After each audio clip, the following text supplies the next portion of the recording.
रूस के राष्ट्रपति व्लादिमीर पुतिन ने अपने देश के शहीद हुए सैनिकों की मांओं को अपने घर बुलाकर उनसे बात की। उनके बेटों के बलिदान को सर्वोच्च बताया है और रूस के सैनिकों और उनके परिवार का ध्यान रखने की बात कही। लेकिन इस संवाद के दौरान पुतिन ने एक ऐसी बात कही जिसकी पूरे रूस में चर्चा हो रही है और खेरसोन वापस लेने की तैयारी कर रही रूस की सेना का जोश हाई हो गया है।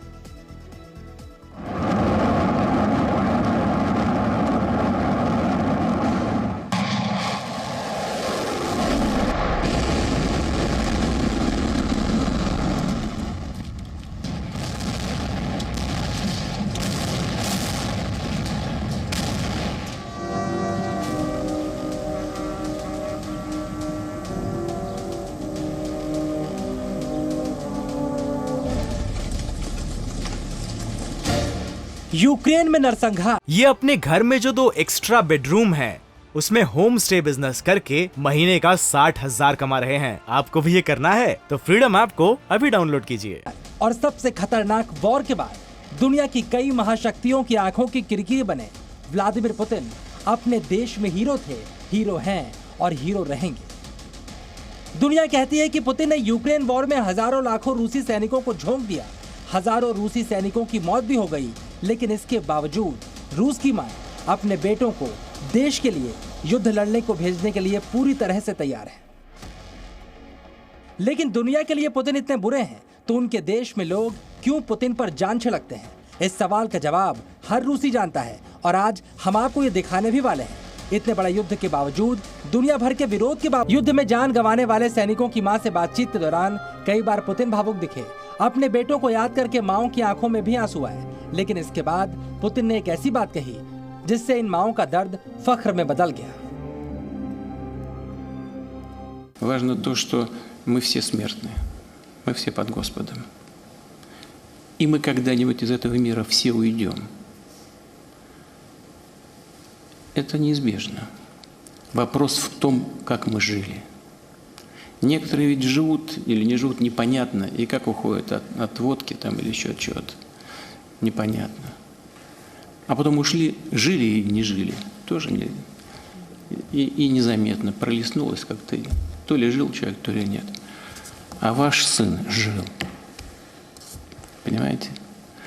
И его цель достигнута.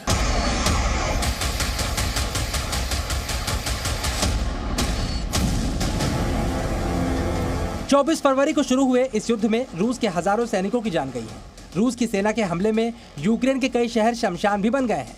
इस युद्ध में इतने भीषण हथियारों और मिसाइलों का इस्तेमाल हुआ है जितने हाल फिलहाल में दुनिया के किसी भी कोने में हुए किसी भी युद्ध में नहीं किए गए।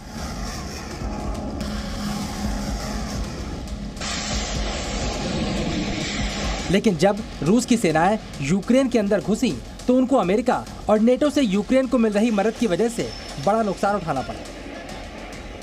इधर यूक्रेन ने भी अपने हजारों सैनिकों को खो दिया और अब पुतिन ने यूक्रेन के सैनिकों पर बड़ा खुलासा किया है। पुतिन ने बताया है कि यूक्रेन की सेना अपने सैनिकों को जानबूझकर मौत के मुंह में धकेल रही है। ये बात उन्होंने क्रेमलिन पहुंची शहीद सैनिकों की मांओं को भी बताई। Используют их как пушечное мясо на самом деле. Вот это без всякого преувеличения. Там с потерями не считаются. Вообще не считаются. Просто это, а тех, кто ведет себя неправильно, как они считают, расстреливают перед строем. У нас наши ребята своими глазами наблюдали. Вот, и тела валяются, даже не собирают, просто расстрелянных. सच्चाई यही है कि युद्ध लंबा खिंचने के बाद अब यूक्रेन के नागरिकों में भी युद्ध को लेकर अरुचि पैदा हो गई है। रूस की शक्तिशाली सेना से लड़ने के लिए भले ही यूक्रेन को अमेरिका और नेटो देशों से मदद मिल रही हो, लेकिन फिर भी रूस का सामना करना आसान नहीं। ऐसे में जो भी यूक्रेनी सैनिक युद्ध से इनकार करता है, पुतिन के मुताबिक उन्हें यूक्रेन में सजाए मौत दी जा रही है। И тела валяются, даже не собирают, просто расстрелянных. Вот недавно опять случай. 5 человек расстреляли опять перед строем. Тех, кто отказывался идти или ушел с позиции. फिलहाल यूक्रेन में वॉर जारी है। लगातार गोलियों, बम और मिसाइलों के धमाके हो रहे हैं।